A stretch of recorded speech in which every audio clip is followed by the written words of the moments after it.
Hello, this is Myra Elaine on the Buying Space channel. Today I'm doing an unboxing from Mark and Michael. They are two old guys, vintage and resale. Yes, they have collected items for years. And I have the pleasure of buying from them.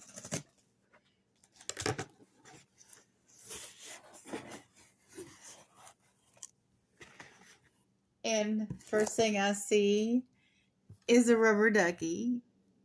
Quack, quack. And two little ducks. Don't ask me why. And here we have a lovely business card that tells me what company this is from and their names. Thank you so much. We appreciate your support.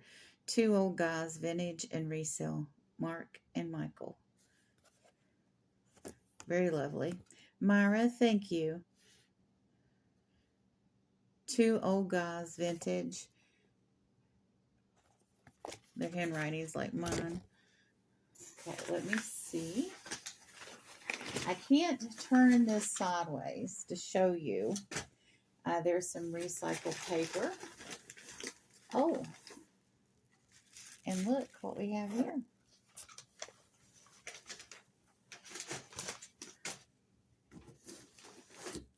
And look what we have here.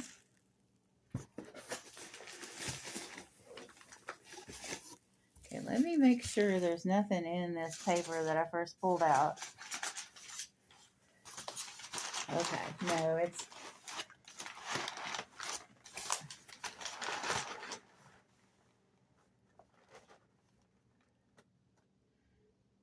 Rippled clean pinto beans. This is recycled. Product of USA. Distributed by somebody in Scottsdale, Arizona. I have cousins in Scottsdale. Royal Pacific International. No idea what came in this. It's got nutritional facts on it, so maybe it was beans. 648 servings. Okay, I'm going to stop trying to figure that out. More paper. Oh, and look what we have here.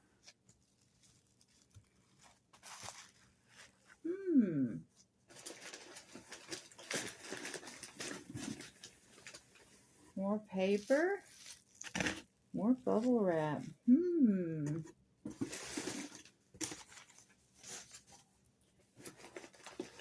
paper. More bubble wrap. Look at this. It's getting to be quite the collection. Could there be more? Oh my goodness. There's more. What have these two ducks gotten me into?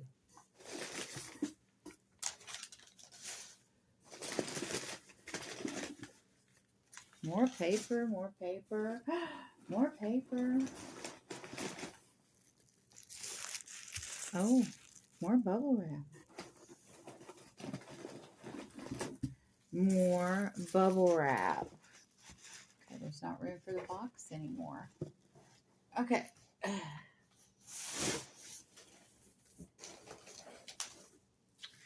More bubble wrap.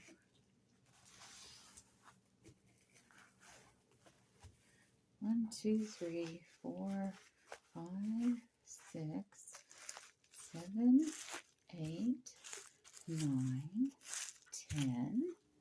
Could there be more? Yes, there is. There's more. There's 11.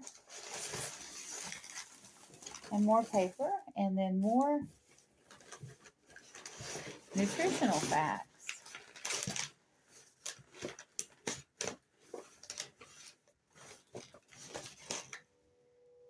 648 servings. Are you ordering these?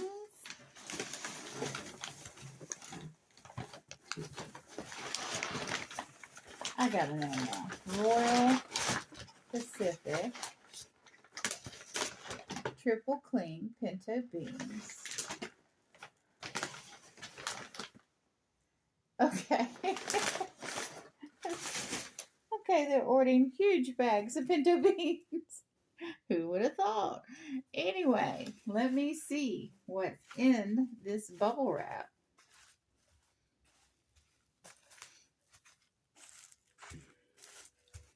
What could these little things be? You will be amazed.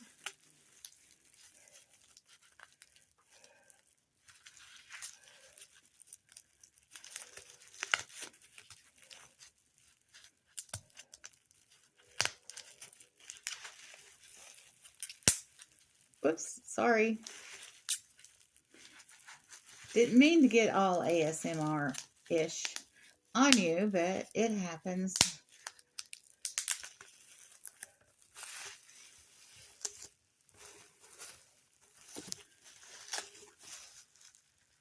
Oh, it's so cracked and broken. Oh, no. Okay, no. It's beautiful. Wonderful.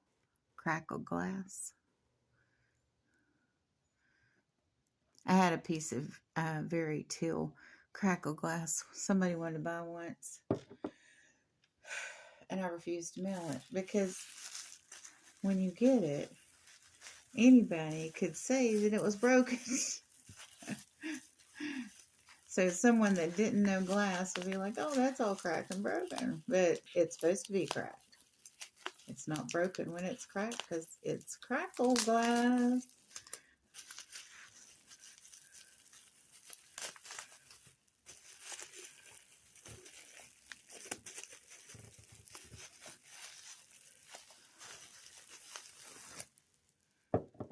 There's another blue one. It's a different shade of blue.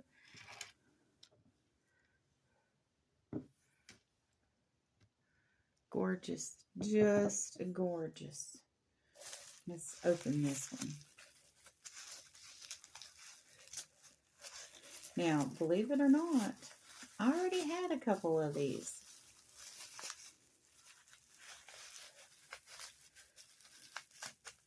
But I wanted more.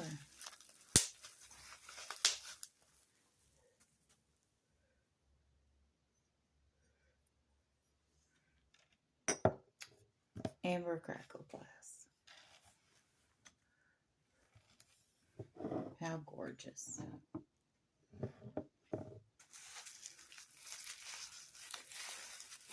They held up these on trays at the auction, and they were bought in sets of 3s.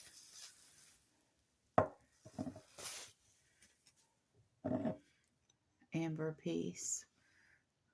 How unique. Look at that base. And you can see right here where this was hand blown. That's where the glass was broken off after it was spun.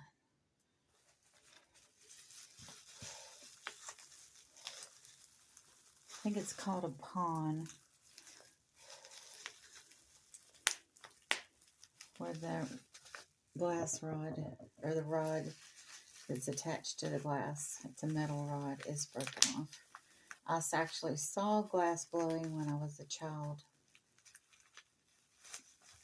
at the Blenko glass factory. I think it was in Hurricane, West Virginia. A Hurricane. That place closed. Okay, I want to be very careful.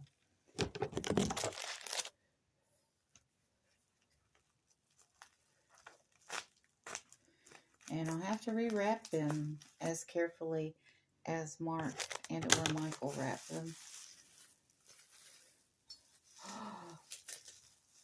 Oh, look at this. Amber and red. And look at these delicate handles. They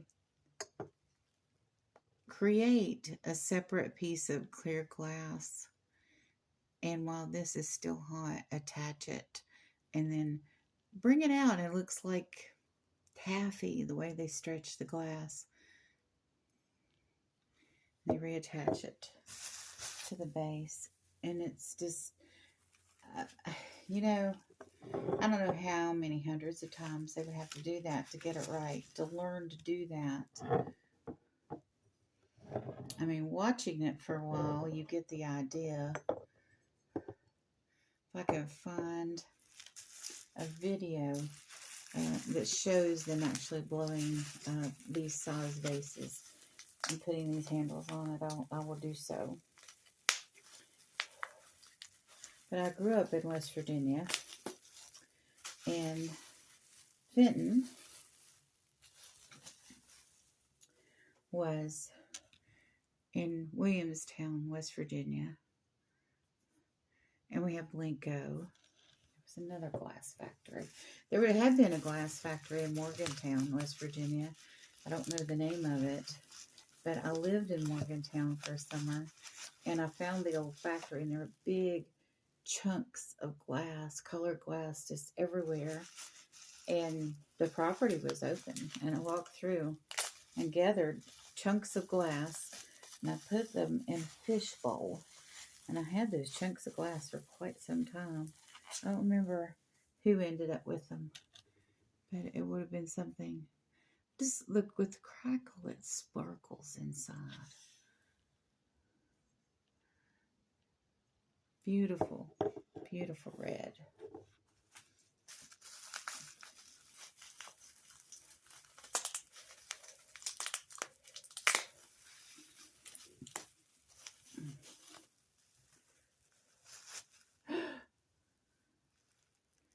Pilgrim, Lincoln, New Salem, Illinois. So these are not from West Virginia. They're from a company in Illinois. Not really familiar with Pilgrim, but it's wonderful to find a sticker still attached to a vintage piece of glass.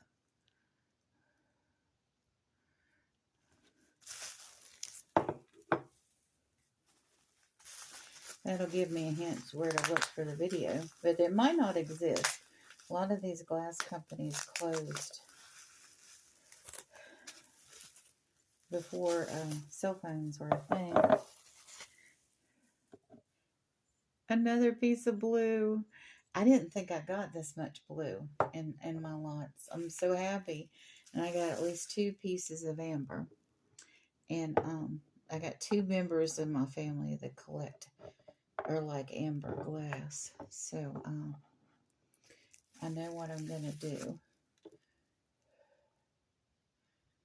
But I'm going to have to figure out if all these are from Pilgrim glass. They probably are. They're all the same style. Ooh, that's a pretty green. It's like a greenish yellow. I don't think it's uranium. I don't think it's glowy glass. It's a very nice crackle glass. Looks like there was a sticker there. This glass makes you respect it.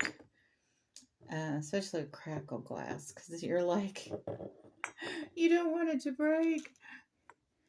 Because it looks, well, it is really fragile, but it looks extra fragile. See, there was a sticker there. I don't know if it was a Pilgrim sticker or not. Or it could have been a price sticker from somewhere. I never did ask them where they got all these vases because they had them on trays during the auction. And I got less than half the lots. I will say that.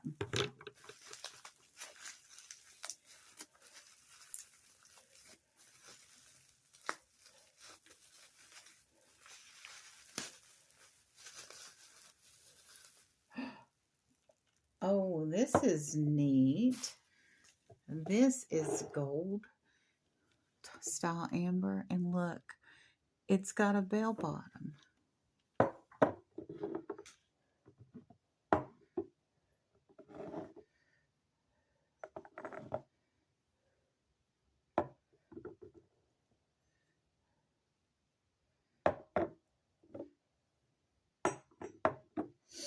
Oh, I love this. Love this. Love this.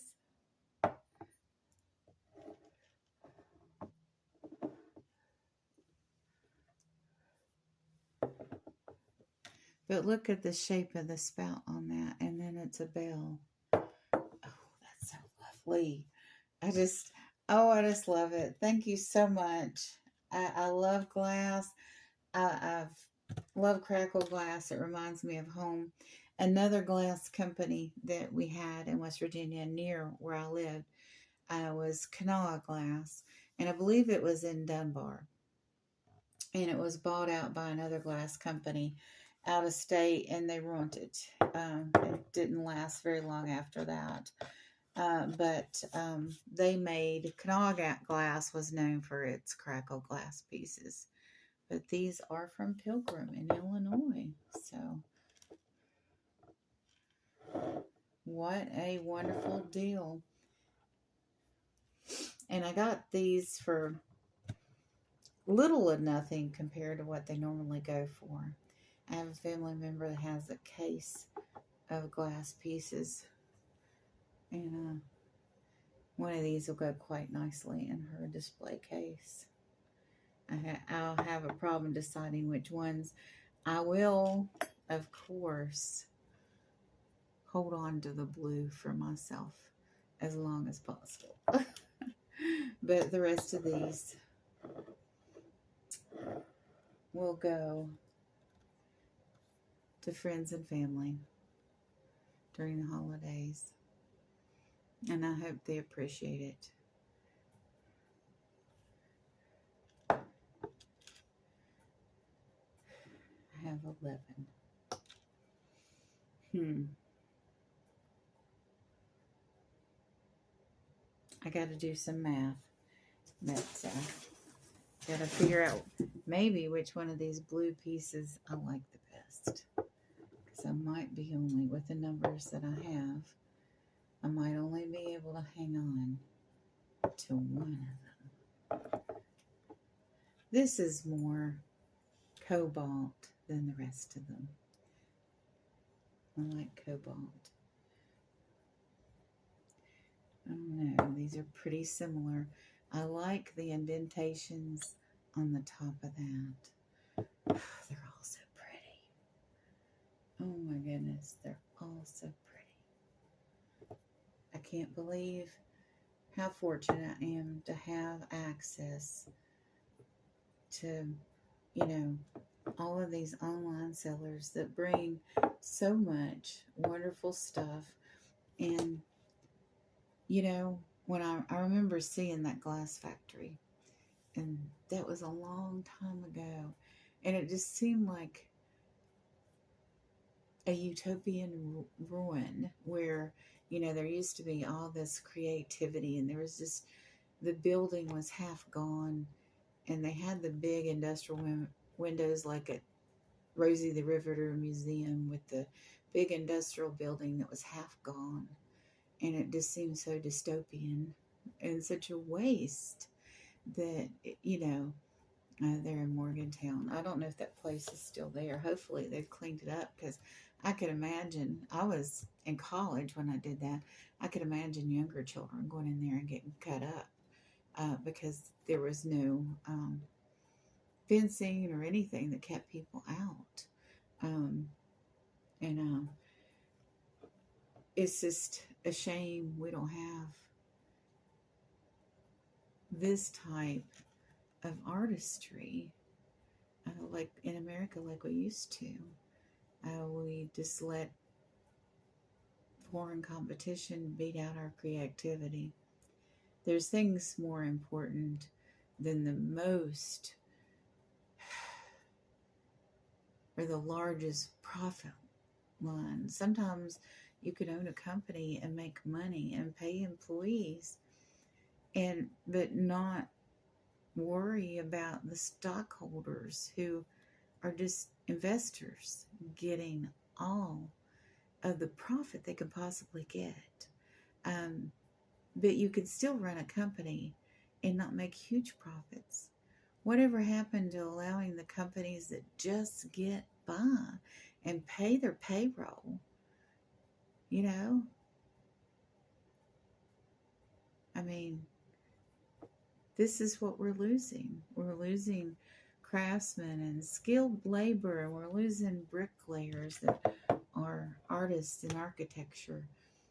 And to gain what? Timu, plastic widgets. I don't know. There's a song by Talking Heads that says, be careful what you want because you lose what you have, basically, is what the lyrics say. And I think this is just a pure example of that. We are losing artistry and beauty for replacement of efficiency and the most profit possible. But thank you so much, Mark and Michael. You really, really know how to pack glass. And these items are just lovely. I don't know. Maybe I'll keep them all. Oh, I don't need to do that. I need to pass them on. The special ones maybe I'll keep. But then I'll have to find more. I've got 2 more in my house right now. So if I get to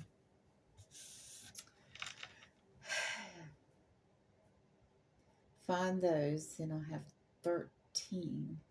I definitely will be able to keep. Well, one of the ones that's in the house is blue. It's more of a teal blue. So I'll have to figure out which ones are going.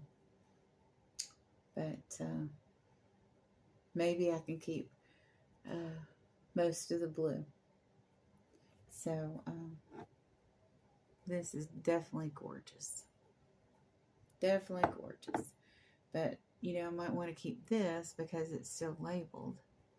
It's kind of purple. Oh, decisions. I'm going to have so much fun figuring this out, folks. You all have a wonderful and blessed day. And go see Mark and Michael to get some wonderful vintage items in your life.